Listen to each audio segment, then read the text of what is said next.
Selamat pagi, Shalom Bapak Ibu dan anak-anak yang ada di rumah.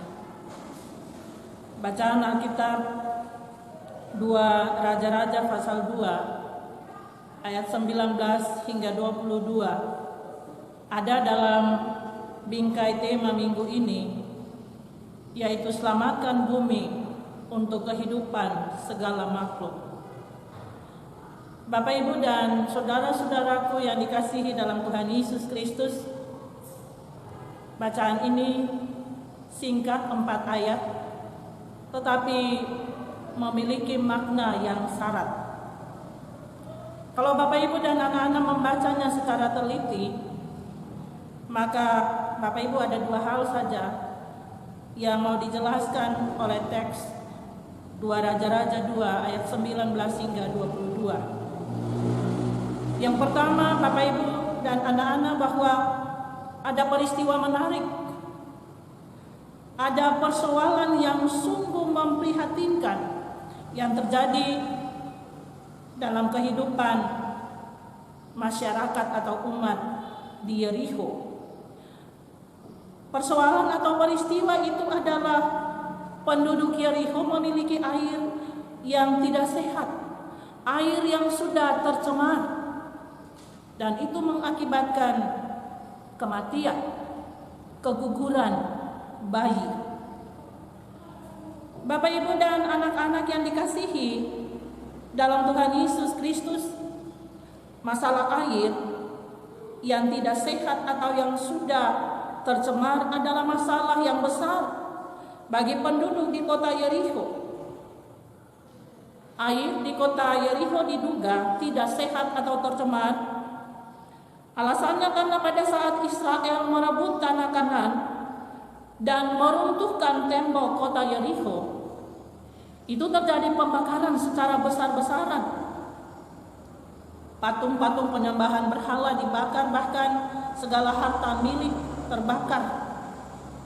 Akibatnya tanah menjadi tidak produktif dan jumlah polusi radioaktif dari hasil pembakaran itu menyebar ke titik-titik mata air di wilayah sekitar lembah Yordan, antara lain Sodom, Gomora, dan Yerikho. Dan ketika Yerikho kembali dibangun oleh Raja Ahab, Yerikho menjadi kota yang strategis. Namun air dan tanah di kota itu telah tercemar, dan itu membawa kematian bagi penduduknya, terutama bagi ibu-ibu hamil yang sementara mengandung. Bapak, Ibu, dan anak-anakku yang dikasihi dalam Tuhan Yesus, air sangatlah penting bagi setiap makhluk hidup. Air sangatlah penting bagi kita manusia, sebab air menentukan keberlanjutan hidup. Dan kalau air itu tercemar atau tidak sehat, lalu bagaimana manusia dan makhluk lainnya bisa bertahan hidup? Tentu tidak mungkin. Bahkan kehidupan tidak berlangsung dan akan mengalami kematian. Itu berarti Bapak, Ibu, saudara-saudara, dari bacaan firman Tuhan ini kita diajak untuk harus menjaga lingkungan tempat tinggal kita. Lingkungan kita harus tetap bersih. Jangan buang sampah atau limbah atau racun ke got, ke sungai, ke laut, ke sumber mata air. Karena itu akan mencemari sumber-sumber persediaan air bagi kebutuhan hidup kita sendiri. Salah sekali, Bapak, Ibu, dan anak-anak, kalau kita menggunakan air dan membiarkan air terbuang percuma, tanpa kita berpikir tentang orang lain yang sulit untuk mendapatkan air.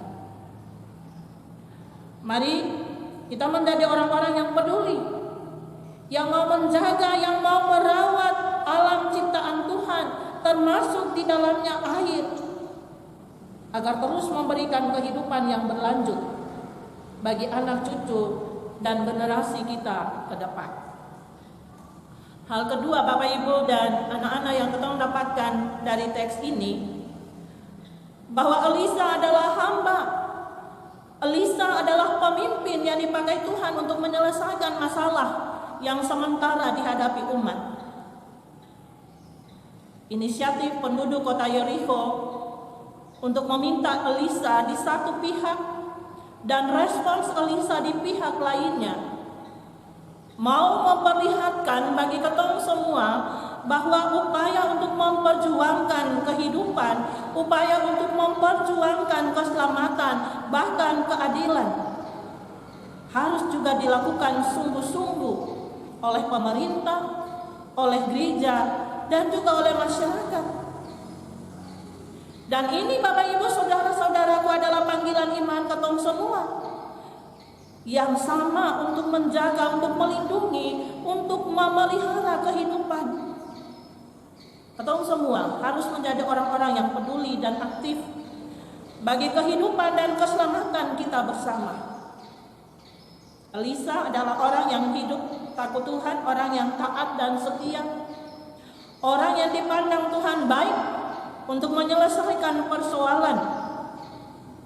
Padahal Bapak Ibu dan anak-anak, Elisa ini dia baru memulai pelayanan, dia baru memulai kepemimpinan menggantikan Elia. Tetapi ia sudah bertemu dengan sebuah tantangan persoalan yang luar biasa. Ini fakta. Tapi Bapak Ibu, saudara-saudaraku yang dikasihi dalam Tuhan Yesus, kalau Tuhan mau pakai seseorang, maka ia pasti akan menyatakan kehendak dan kuasanya. Mustahil bagi manusia, tetapi tidak mustahil bagi Allah. Apa yang terjadi Bapak Ibu Saudara-saudaraku, dengan tetap mengandalkan Tuhan dan kuasanya,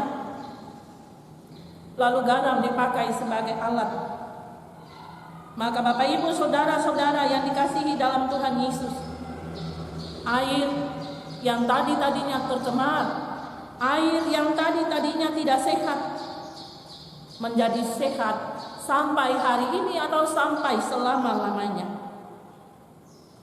Bapak Ibu Saudara-saudaraku yang dikasihi dalam Tuhan Yesus, ada banyak sekali masalah yang kita alami dalam hidup ini, dan tidak ada masalah yang tidak bisa selesai kalau Tuhan masih ada bersama kita. Maka janganlah menyerah. Janganlah menyerah untuk berserah kepada Tuhan, sebab kematian pun bisa diubah menjadi kehidupan. Dan itu yang dialami oleh Elisa dan bangsa Yeriko.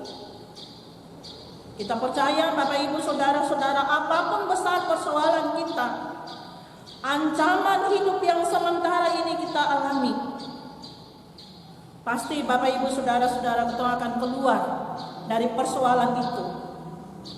Sebab Tuhan kita adalah Tuhan yang besar dan Tuhan yang mampu untuk menyelesaikan setiap persoalan yang kita hadapi.